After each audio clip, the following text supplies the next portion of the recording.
আসসালামাইকুম। আমি আজকে আপনাদের সামনে যে জমিটি নিয়ে এখন কথা বলবো এটি হচ্ছে উত্তরখানে অবস্থিত। যারা উত্তরখান যে মনেরটেক আছে, মনেরটেক থেকে সামনে যে আপনার প্রমি গার্মেন্টস পড়ে ওখানে অবস্থিত।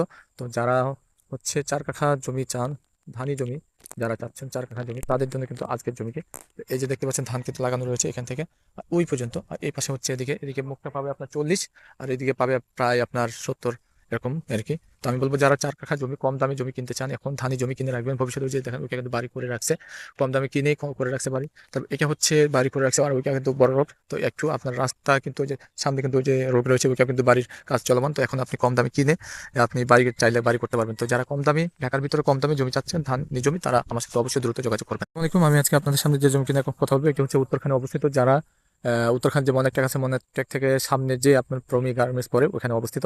তো যারা হচ্ছে 4 কাঠা জমি চান, ধানি জমি, যারা চাচ্ছেন 4 কাঠা জমি তাদের জন্য কিন্তু আজকের জমিকে এই যে দেখতে পাচ্ছেন ধান ক্ষেত লাগানো রয়েছে এখান থেকে ওই পর্যন্ত। আর এই পাশে হচ্ছে এদিকে এদিকে মুখটা পাবে আপনার 40, আর এদিকে পাবে প্রায় আপনার 70, এরকম আর কি। তো আমি বলবো যারা 4 কাঠা জমি কম দামে জমি কিনতে চান এখন ধানি জমি কিনে রাখবেন, ভবিষ্যতে ওই যে দেখেন ওইটা কিন্তু বাড়ি করে রাখছে, কম দামে কিনে করে রাখছে বাড়ি। তবে এটা হচ্ছে বাড়ি করে রাখছে, আর ওইটা কিন্তু বড় রোড। তো একটু আপনার রাস্তা কিন্তু ওই যে সামনে কিন্তু ওই যে রোড রয়েছে, ওইটা কিন্তু বাড়ির কাজ চলমান। তো এখন আপনি কম দামে কিনে আপনি বাড়ি চাইলে বাড়ি করতে পারবেন। তো যারা কম দামি ঢাকার ভিতরে কম দামে জমি চাচ্ছেন ধান জমি, তারা আমার সাথে অবশ্যই দ্রুত যোগাযোগ করবেন।